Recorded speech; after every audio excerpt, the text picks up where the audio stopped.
السلام علیکم عظمت جامی آفیشیل میں آپ کو خوش آمدید کہتے ہیں۔ آج سوموار ہے 15 ستمبر 2025 جب یہ خاکسر آپ سے مخاطب اور یہ ناچیز کا یوٹیوب چینل ہے عظمت جامی آفیشیل۔ مجھے اندازہ ہے کہ آپ سب لوگ میری طرح کل جو پاک انڈیا میچ ہوا اس سے بڑے دل برداشتہ ہیں۔ افسوس ہوا ہوگا آپ کو، یک طرفہ مقابلہ تھا، جوڑ تھا ہی نہیں۔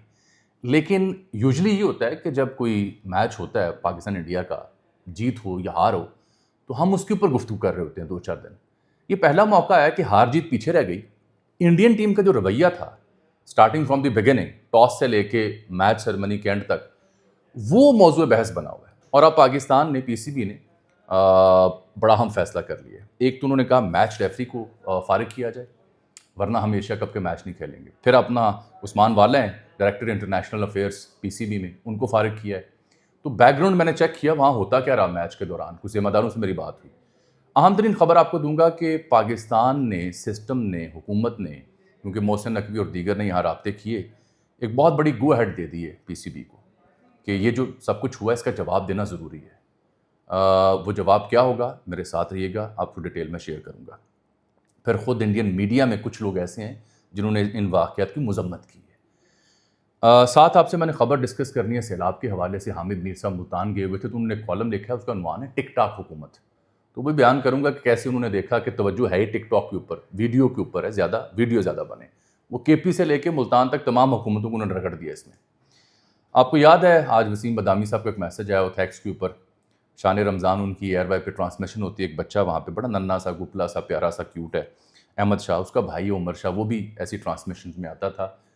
بیچارہ اس چھوٹی سی عمر میں اچانک جہاں بھاگ ہوا، وجہ کیا بنی وہ بھی بتائیں گے۔ پھر ملتان میں ایک بھکاری ہے جس کا نام ہے شوکت، اس کی اکاؤنٹ سے 71 لاکھ روپے نکلا ہے ابھی، ایک ٹریفک حادثے میں چل بسا۔ اس کی بڑی دلچسپ کہانی ہے، وہ بیان کریں گے۔ ڈراپ سائٹ نیوز نے ایک اور خبر نکالی ہے، ریان گریم اور وقاص احمد وغیرہ اس کے لیے کام کرتے ہیں، usually pro P T I angle ان کا ہوتا ہے۔ تو یہ جو الیکشنز ہوئے پاکستان میں حالیہ، اس کے اوپر جو کامن ویلتھ اور یورپین کمیشن کی رپورٹ تھی، اس کا حوالہ انہوں نے دیا ہے کہ وہ رپورٹ دبا دی گئی پاکستانی حکومت کے دباؤ کی وجہ سے، لیکن یورپی کمیشن اور کامن ویلتھ کی پریس ریلیز بھی سامنے آئی ہے، وہ ڈسکس کروں گا۔ علی امین گنڈا پور گئے ہوئے تھے خان صاحب سے ملنے، ملاقات نہیں ہونے دی گئی۔ تو آ جائیے پہلے ذرا میچ کا مسئلہ ڈسکس کر لیتے ہیں۔ آپ سب افسردہ بھی ہوں گے، دکھی بھی ہوں گے، بڑے تبصرے آپ نے اس پہ دیکھے سنے ہوں گے۔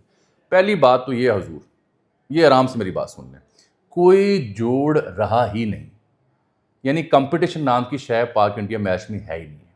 جو ہماری اپنی غلطیاں ہیں، ہماری اپنی کمزوریاں ہیں، انہیں تو پہلے مانیں۔ یہ ٹیم انکمپیٹنٹ ہے، انڈیا کے پاس بہتر کھلاڑی ہیں، ایک سے بڑھ کر ایک میچ ونر ہے، اور ہماری پرفارمنس آپ سب کے سامنے تھی۔ اس اسٹیڈیم میں ایوریج سکور جو 160 70 80 ہوتا ہے، ہم وہ بھی نہیں کر سکے، مر کے 127 28 کیا ہے، وہ بھی شاہین آفریدی 4 چھکے نہ مارتا تو شاید ہم 100 بھی نہ کرتے۔ المیہ چیک کریں کرکٹ ٹیم کا کہ جو اینڈ پہ آنے والا بلے باز ہے شاہین آفریدی، وہ نمبر 2 کا ٹاپ سکورر رہا ہے، سب سے زیادہ رن اس نے کیے صاحبزادہ فرحان کے بعد، 33 رنز اس نے سکور۔ اور جو ہمارا پارٹ ٹائم بالر ہے سائم ایوب، جو پہلی گیند پر ہی آؤٹ ہو گیا، بمراہ کے ہاتھوں کیچ، پارڈیا کی گیند تھی، وہ سب سے زیادہ وکٹیں لینے والا ہے، 3 وکٹیں اس نے لیں۔ کوئی ہمارا جو بالر ہے اس نے وکٹ نہیں لی، کوئی بلے باز چل نہیں سکا صاحبزادہ کے علاوہ۔ یہ حال ہے اس ٹیم کا۔ پھر بحث شروع ہو جاتی ہے بابر اور رضوان کی، وہ کہانی پھر سے۔ تو جب ٹاس ہوا اس موقع پر جو یہ میچ ریفری ہیں اینڈی پائیکرافٹ، جن کا تعلق زمبابوے سے ہے، 2009 سے یہ آئی سی سی کے ایلیٹ پینل آف ریفری میں شامل ہیں، انہوں نے ٹیم مینیجر جو نوید اکرم چیمہ ہیں اور جو پاکستانی کپتان ہے سلمان آغا، ان کو بتایا کہ بی سی سی آئی اور ان کی ٹیم نے کہا کہ ہینڈ شیک نہیں ہوگا۔ یوزلی جب آپ ٹاس جیتتے ہیں تو اس کے بعد ہینڈ شیک کرتے ہیں، پھر آپ مائک کی طرف جاتے ہیں کہ میں نے ٹاس جیتا ہے، میں یہ فیصلہ کروں گا۔ پہلا نقطہ تو وہاں شروع ہوتا ہے کہ ہینڈ شیک نہیں ہوا۔ پھر جب میچ ختم ہوتا ہے، پاکستان ہار جاتا ہے ایک طرفہ، تو اس کے بعد بھی کھلاڑی جب واک آؤٹ کرتے ہیں گراؤنڈ سے تو ٹیمیں، جیتنے والی ٹیم نیچے آتی ہے یا ہارنے والی، تو وہ گراؤنڈ سے جو ٹیم باہر جا رہی ہوتی ہے وہ ایک دوسرے سے ملتے ہیں، ہینڈ شیک کرتے ہیں اور پھر میچ سرمنی پہ چلے جاتے ہیں۔ ایسا نہیں ہوا۔ یہ دونوں واقعات اس بات کا ثبوت ہیں کہ انتہا پسندی، ہندوتوا، مودی کس حد تک گھس چکا ہے ٹیم کے اندر بھی۔ مجھے معلوم ہے کہ یہ جو سوریا کمار یادو صاحب ہیں، یہ جنم بھومی والی گھڑی پہن کے پریس کانفرنس کرنے آئے تھے دکھانے کے لیے کہ میں کتنا بڑا ہندو ہوں، کٹر ہندو ہوں۔ بالکل دکھائیں، آپ کا حق ہے، لیکن یہ کھیل کا میدان ہے۔ اگر آپ کو پہلگام کا مسئلہ ہے تو جنگ لڑیں، جو کہ آپ نے لڑی اور سکور 6-0 رہا، پوری دنیا اس کی گواہی دے رہی ہے۔ یہ کرکٹ کا میدان تھا، یہاں کھیل کھیلنا تھا آپ نے، سیاست نہیں کھیلنی تھی۔ یہی وجہ ہے کہ روش کمار ان کے جرنلسٹ ہیں جنہوں نے کہا کہ کرکٹ کو دیش بھکتی کی نظر سے دیکھنا شروع کر دیا ہے مودی کے دور میں، کرکٹرز نے بھی، جو کبھی ایسا نہیں کرتے تھے. اور وہ کہتے ہیں معاملہ پیسے کا ہے، دھندے کا ہے، جوئے کا ہے، اشتہار کا ہے، جو کہ یہ سارے آپٹکس جب کرتی ہے انڈین ٹیم تو فائدہ ہوتا ہے کمپنیز کو، کانٹریکٹرز کو، ایڈز دینے والوں کو اور مودی سرکار کو. انہوں نے مثال دی کہ 2011 میں جو پاکستان کا سیمی فائنل ہوا اس کو 40 کروڑ لوگوں نے دیکھا، تو فائدہ کیسے ہوا وہاں انڈیا میں. پھر انہوں نے کہا 2025 میں چیمپئنز ٹرافی ہوئی، اس میں 20 کروڑ افراد نے میچ دیکھا. تو یہ روش کمار نے ایک پورا ویلاگ کیا ہوا ہے انڈین ٹیم کی ہٹ درمی، تنگ نظری اور مودی ڈریون سوچ کے اوپر. یہی نہیں، پروین سوانی نے بھی اس کے اوپر کافی گفتگو کی ہے اور انہوں نے خاصا لتاڑا ہے. ہمارے ہاں بھی لوگوں نے جواب دیا پھر جب یہ حرکتیں ہوئیں کہ بھائی 6-0 سکور ہے جنگ کا، تو جنگ کرنے آئے ہو میچ کھیلنے آئے ہو. اس موقع پر یہ جو پاکستان نے اب فیصلہ کیا کہ اینڈی پائیکرافٹ جو ہیں میچ ریفری، ان کو معطل کیا جائے ورنہ ہم ایشیا کپ کے باقی میچز نہیں کھیلیں گے. اگر ہم اگلے راؤنڈ میں جاتے ہیں جو کہ چلے جائیں گے تو انڈیا سے ایک اور میچ بنتا ہے سنڈے کو، اس کے بعد فائنل میں جاتے ہیں تو پھر انڈیا آنے کا امکان ہے، تو 2-3 میچ ابھی باقی ہیں. تو انہوں نے فیصلہ کیا کہ اگر یہ میچ ریفری نہیں ہٹایا جائے گا، جس کے اوپر دباؤ ہے انڈیا کا، انڈین مینجمنٹ کا، انڈین کیپٹن کا، جس کی وجہ سے اس نے اسپرٹ آف گیم کا بڑا غرق کیا. میرے پاس پڑے ہوئے ہیں جو پلینگ کنڈیشنز ہیں آئی سی سی کی، اس میں لکھا ہوا ہے کہ یہ جنٹل مینس اسپورٹ ہے، تو اس کو کھیلا کیسے جائے گا، کیسے ایک دوسرے سے ہاتھ میں لایا جائے گا، کیسے اس کی اسپرٹ اچھی رکھی جائے گی. لیکن ایسا نہیں ہوا. تو اب پائیکرافٹ کو ہٹائیں ورنہ ہم باقی میچز کا بائیکاٹ کریں گے. اطلاع یہ ہے کہ عثمان والا کو اس لیے ہٹایا گیا جو انٹرنیشنل افیئرس کو دیکھتے ہیں، ٹیم کے ساتھ ہیں، نجم سٹی سے پہلے سے ہیں پی سی بی کے ساتھ.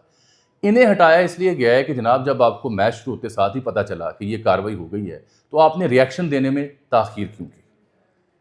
تو ان کو ہٹا دیا گیا. اصل میں تو کسی اور کو ہٹانا چاہیے کہ جو اصل ذمہ دار ہے. آپ کو یاد ہونا چاہیے جو ایشین کرکٹ کونسل ہے اس کے سربراہ پی سی بی کے چیئرمین ہیں محسن نقوی صاحب، تو وہ ایکشن لیں. جو ایشین کرکٹ کونسل کے سربراہ ہیں، صدر ہیں، ایکشن لیں اس واقعے کے خلاف کہ بھارت نے اسپرٹ آف گیم کا بڑا غرق کیا ہے. ایکشن لیں اس اینڈی پائیکرافٹ کے خلاف. مجھے یہ اطلاع ملی کہ جب آج پاکستان یہ رد عمل دیا ہے تو اس کے بعد یہاں حکومت نے اور اعلیٰ ترین شخصیات نے کہا کہ بالکل اگر ایسا نہیں ہوتا ٹورنامنٹ چھوڑیں، بائیکاٹ کر دیں. یہ گو اہیڈ دے دیا گیا ہے. خود سے پی سی بی یہ فیصلہ نہیں کر پا رہا تھا. پی سی بی نے یہاں پاکستان میں اعلیٰ ترین جو شخصیات ہیں ان سے رابطہ کیا، صورتحال کے بارے میں آگاہ کیا کہ حضور یہ ہو رہا ہے وہاں پہ. تو اس کے بعد اعلیٰ ترین شخصیات نے یہاں پاکستان میں پنڈی اسلام آباد میں جو لوگ ہیں ذمہ دار، انہوں نے کہا کہ بالکل ایک لمحہ بھی آپ نے انتظار نہیں کرنا. اگر اس میچ ریفری کو نہ ہٹایا گیا تو فوری طور پر ایشیا کپ کا بائیکاٹ کریں، ٹیم واپس لیں. And players are mentally willing to come back. جیت ہار کی کہانی میں بعد میں ڈسکس کروں گا. جوڑ ہی نہیں رہا نا، انڈیا کرکٹ میں بہت اچھا ہے، ماننا پڑے گا. جیسے ہماری ایئر فورس بہت اچھی ہے، 6-0 مارا انہوں نے. بہرحال یہ کہانی ہے میچ کی. دوسری بات جو میں آپ سے آج کرنا چاہ رہا ہوں وہ سیلاب کے حوالے سے ہے. حامد میر صاحب نے کالم لکھا ہے ٹک ٹاک حکومت. بتا رہے ہیں کہ وہ جنوبی پنجاب کا انہوں نے وزٹ کیا، پروگرامز بھی کیے. ہمارے ایک دوست اور بھی عمر دراز، کئی اور لوگ وہاں گئے، جیسے ہم بھی ستلج گئے ہوئے تھے قصور کو کور کرنے. تو صحافی جاتے ہیں. تو میر صاحب بتا رہے تھے کہ ہم صبح صبح نکلتے تھے سیلاب زدہ علاقوں کو کوریج کرنے کے لیے. تو ایک دفعہ جب یہ کہیں نکلے تو انہیں لگا کہ پیچھے کوئی بندہ فالو کر رہا ہے. معلوم ہوا کہ وہ کوئی سرکاری حکام تھے جو بتا رہے تھے کہ جیو کی اور میڈیا کی ٹیم فلاں جگہ جا رہی. تو اس سے پہلے یہ وہاں پہنچتے، وہاں پہ افسران بھی آ گئے، ٹک ٹاکرز بھی آ گئے اور ویڈیوز بھی بننا شروع ہو گئی، ریلیف اینڈ ریسکیو بھی دکھانا شروع ہو گئے. وہ کہتے ہیں جی کہ ہمیں اپنی مانیٹرنگ پر کوئی اعتراض نہیں تھا. ہم ایک ضلع سے دوسرے ضلع میں داخل ہوتے تو اگلے ضلع والوں کو وائرلیس پر بتا دیا جاتا تھا کہ ہم کدھر جا رہے ہیں. سوال یہ تھا کہ سیلاب زدہ علاقوں میں انتظامیہ کے اتنے زیادہ لوگ متاثرین پر توجہ دینے کی بجائے ہمارا پیچھا کیوں کر رہے تھے. انتظامیہ کے ساتھ سرکاری ٹک ٹاکرز کا ہجوم ہمیں صرف پنجاب میں نہیں بلکہ کے پی کے سیلاب زدہ علاقوں میں بھی نظر آیا. ہر جگہ پر کمشنر، ڈپٹی کمشنر اور اسسٹنٹ کمشنرز کے علاوہ ایس پی صاحبان کے ساتھ ساتھ ان کے ٹک ٹاکرز نظر آئے. مجھے ان ٹک ٹاکرز پر کوئی اعتراض نہیں. اگر حکومتی ادارے اور اہم شخصیات سوشل میڈیا کے ذریعے اپنی کارکردگی کو چار چاند لگانے کی کوشش کرتے ہیں تو ضرور کریں، لیکن اکثر جگہ پر سرکاری افسران اور سیاستدان ایکٹنگ کرتے نظر آئے. ایکٹنگ کا لفظ یوز کیا انہوں نے. میں نے ایک اے ایس پی صاحبہ کو دیکھا، وہ ایک ہی جگہ پر بار بار لہراتے ہوئے چل رہی تھیں. جب وہ بار بار لہراتی ہوئی نظر آئیں تو پتہ چلا کہ موصوفہ ٹک ٹاک ویڈیوز ریکارڈ کروا رہی ہیں.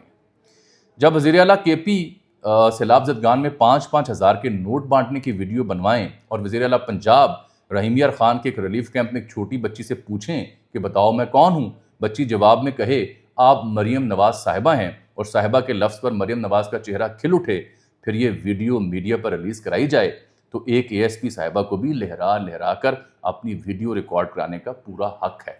گزارش صرف اتنی ہے کہ اس حق کو استعمال کرتے ہوئے کسی کی حق تلفی نہیں ہونی چاہیے. وہ بتا رہے ہیں کہ آگے انہوں نے مختلف محکموں کے لوگ بھی دیکھے. ایک بات انہوں نے کی ہے کہ جیسے ہی ہم کوریج کے بعد وہاں سے غائب ہوتے تھے تو جو وہاں پہ لوگ تھے، جو انتظامیہ تھی، ان کے چہروں پر مسکراہٹیں غائب ہو جاتی تھیں. ریسکیو 1122 کو میر صاحب نے بھی خراج تحسین پیش کیا کہ ان کے پاس وسائل بھی کم ہیں، جان فشانی سے مسلسل 24 گھنٹے کام کرتے ہیں، لیکن ان کے پاس ٹک ٹاکرز نہیں ہیں. آپ کو یاد ہوگا جب میں ستلج گیا تھا قصور، تو میں نے وہاں پوائنٹ آؤٹ کیا تھا کہ اگر کوئی 2 ادارے بہت جان فشانی سے کام کر رہے ہیں تو وہ الخدمت ہے اور ریسکیو 1122 ہے. اور مزے کی بات یہ ٹھیک لکھی میر صاحب نے کہ ان دونوں کے پاس ٹک ٹاکرز نہیں ہیں جو دکھا سکیں کہ یہ کر کیا رہے ہیں. صرف آن گراؤنڈ جو متاثرہ لوگ ہیں وہ ان کو داد دیتے ہیں اور مانتے ہیں کہ یہ کام کر رہے ہیں. وہ کہتے ہیں جی ایسا لگتا ہے کہ اوپر سے نیچے تک کارکردگی کا معیار صرف اچھی ٹک ٹاک ویڈیو بنانا ہے. چند سال پہلے تک حکومتیں ایکٹنگ کم اور کام زیادہ کیا کرتی تھیں کیونکہ انہوں نے عوام سے ووٹ لینے ہوتے تھے. جب سے ووٹ کی عزت نیلام ہوئی ہے اور فارم 47 کا کھڑاک سامنے آیا ہے تو عوام کی بے توقیری بڑھ گئی ہے. اب سیاستدانوں میں زیادہ ووٹ لینے کا مقابلہ نظر نہیں آتا، مقابلہ ہے تو اچھی ٹک ٹاک ویڈیو بنانے کا. سوشل میڈیا پر مخالفین کے ساتھ گالم گلوچ کا مقابلہ ہے. ٹک ٹاک حکومتیں بھول رہی ہیں کہ ٹک ٹاک، فیس بک، انسٹاگرام، ایکس اور یوٹیوب پر وہ عوام کا مقابلہ نہیں کر سکتی. عوام کی آواز دبانے کے لیے جب سوشل میڈیا پر پابندیاں لگائی جائیں گی تو پھر وہی ہوتا ہے جو پہلے بنگلہ دیش اور پھر نیپال میں ہوا. اخبار، ٹی وی اور ڈیجیٹل میڈیا وہی مقبول بیانیہ اپنا سکتا ہے جس کی بنیاد سچائی پر ہو. آج کی ٹک ٹاک حکومتیں سوشل میڈیا پر ڈرامے بازی کے ذریعے عوام کو مزید بے وقوف نہیں بنا سکتی. آپ جتنی مرضی ٹک ٹاکرز خرید لیں، عوام سے نہیں جیت سکتے. اپنے آپ کو بدلیں ورنہ آپ کے ساتھ وہی ہو سکتا ہے جو نیپال میں ہوا. یہ میر صاحب کی آبزرویشن ہے. یہاں سے مجھے یاد آ گیا فارم 47 کا انہوں نے ذکر کیا تو یہ ڈراپ سائٹ نے خبر دی ہے جو ریان گریم اور مرتضیٰ حسن وقاص احمد کی خبر ہے. میں نے انٹرو میں بھی کہا کہ یوزلی ڈراپ سائٹ اور یہ جو لوگ ہیں ریان گریم اور Waqas Ahmed usually pro P T I content generate کرتے ہیں، لیکن خبر بڑی اہم انہوں نے دی ہے. وہ یہ کہتے ہیں جو کامن ویلتھ نے حالیہ جو پاکستان میں انتخابات ہوئے اس کے اوپر جو رپورٹ تھی کہ اس میں دھوکہ دہی ہوئی ہے، دھاندلی ہوئی ہے، فیئر الیکشنز نہیں ہوئے اور اسٹیبلشمنٹ کو مورد الزام ٹھہرایا، سسٹم کو ٹھہرایا. تو انہوں نے کہا جی کہ یہ جو رپورٹ ہے یہ کامن ویلتھ نے اس رپورٹ کو دبا دیا پاکستان کے پریشر کی وجہ سے، پاکستان کی فرمائش کی وجہ سے، یا کچھ بھی آپ کہہ لیں. وہ یہ کہتے ہیں کہ جی یہ کامن ویلتھ کی 70 سالہ تاریخ میں پہلا موقع ہے کہ اس نے اپنی انتخابی رپورٹ چھپائی ہے. یہ رپورٹ 8 فروری 2024 کے انتخابات کے چند روز بعد شائع ہونی چاہیے تھی، لیکن یہ کامن ویلتھ کی ویب سائٹ سے غائب ہے. پھر اس نے ان رپورٹرز اس خبر میں سسٹم کو، حکومت کو، فوج کو، الیکشن کمیشن کو اور جو پی ٹی اے کے ساتھ ہوا اس کا بڑا تفصیل سے ذکر کیا ہوا ہے. میں لینتھ میں نہیں جاؤں گا. اور انہوں نے مختلف سیاسی معاملات بھی گنوائے ہیں کہ نواز شریف صاحب کے ساتھ کیا ہوا، عمران خان صاحب کے ساتھ کیا ہوا. جیسے ہی انہوں نے اس کا ذکر کیا تو مجھے اطلاع مل رہی ہے کہ باہر بیٹھے جو پی ٹی اے کے دوست ہیں بالخصوص انگلینڈ اور یورپ میں، وہ اس کے خلاف احتجاج بھی کرنا چاہتے ہیں. کامن ویلتھ نے اس رپورٹ کے اوپر اپنا جواب نشر کیا ہے. یہ ایک ان کا کوئی پیراگراف کا جواب ہے. وہ یہ کہتے ہیں کہ ہمیں معلوم ہے جو حالیہ واقعات ہوئے ہیں اور جس رپورٹ کا ذکر کیا جا رہا ہے تو ہم یہ بتانا چاہتے ہیں کہ اس کے اوپر ہم کامنٹ نہیں کریں گے as a matter of policy. لیکن جو الیکشن کمیشن آف پاکستان اور جو حکومت پاکستان ہے وہ ہماری رپورٹ الیکشنز کے اوپر ریسیو کر چکا ہے، جو پوری مکمل رپورٹ ہے، اینڈ ہماری ان سے گفتگو بھی ہو چکی ہے اور یہ اس مہینے کسی وقت بھی شائع کی جا سکتی ہے. یہ کامن ویلتھ نے جواب دیا. بڑی افسوسناک خبر آج اٹھتے ملی اور وہ خبر یہ تھی کہ وہ جو شان رمضان میں وسیم بدامی صاحب کے ساتھ معصوم سا کیوٹ سا گپلو سا بچہ ہوتا ہے احمد شاہ، اس کا ایک اور چھوٹا بھائی ہے عمر شاہ، وہ اچانک انتقال کر گیا. وسیم بدامی صاحب کی ویڈیو بھی سامنے آئی جس میں وہ بتا رہے ہیں کہ اصل میں رات گئے اس بچے کو وامٹنگ ہوئی اور وہ لنگز میں چلی گئی جس سے آکسیجن متاثر ہوئی اور کارڈیو ویسکولر اریسٹ ہوا جس کی وجہ سے بچہ جہاں بر نہ ہو سکا. بڑا پیارا سا بچہ ہے، شرارتی طبیعت تھی. اس کا جو بڑا بھائی ہے احمد شاہ بڑا مشہور ہوا جب وہ کہا کرتا تھا پیچھے تو دیکھو پیچھے. بڑی معصوم سی شخصیت تھی، رونق لگ جاتی تھی. تو اللہ تعالیٰ اس بچے کے درجات بلند کرے، اس کے اہل خانہ کو صبر دے. پورے پاکستان نے اس خبر کو دیکھا اور بڑے افسوس کا اظہار کیا ہے. ننھا سا فرشتہ جو ہم سے دور چلا گیا ہے. اسی طرح میں نے آج ذکر کرنا ہے جو شوکت بھکاری کا. My total balance is in HBL 1,33,200 rupees. کاکا شوکت بھکاری کا کل بیلنس ہے 10,33,200 روپے. کیا بات ہے جی. یہ ملتان کا ایک بھکاری ہے جو اپنے آپ کو ملتان کی سڑکوں کا شہزادہ کہتا تھا، اور یہ انگریزی زبان میں گفتگو کر لیتا تھا، اردو میں گفتگو کر لیتا تھا، اور بڑے کانفیڈنٹ اعتماد کے ساتھ بات کرتا تھا اور کہتا تھا جی میں سڑکوں کا شہزادہ ہوں، بھیک مانگنا صرف 1 روپیہ مانگتا تھا، کوئی بندہ 5 10 50 بھی دے جاتا تھا۔ اس بندے نے جب ڈیم فنڈ کے لیے اپیل آئی تھی تو 10,000 روپے ڈیم فنڈ میں جمع کروائے، تب میڈیم بڑی اس کی چرچا ہوا۔ نیب نے اسے بلا کے پوچھا 10,000 کہاں سے آیا، گھنٹہ پوری تفتیش کی، اس نے کہا کہاں سے آنا، مانگتا ہوں بھائی، میرے پاس تو کوئی اور دوسرا نہیں ہے سورس۔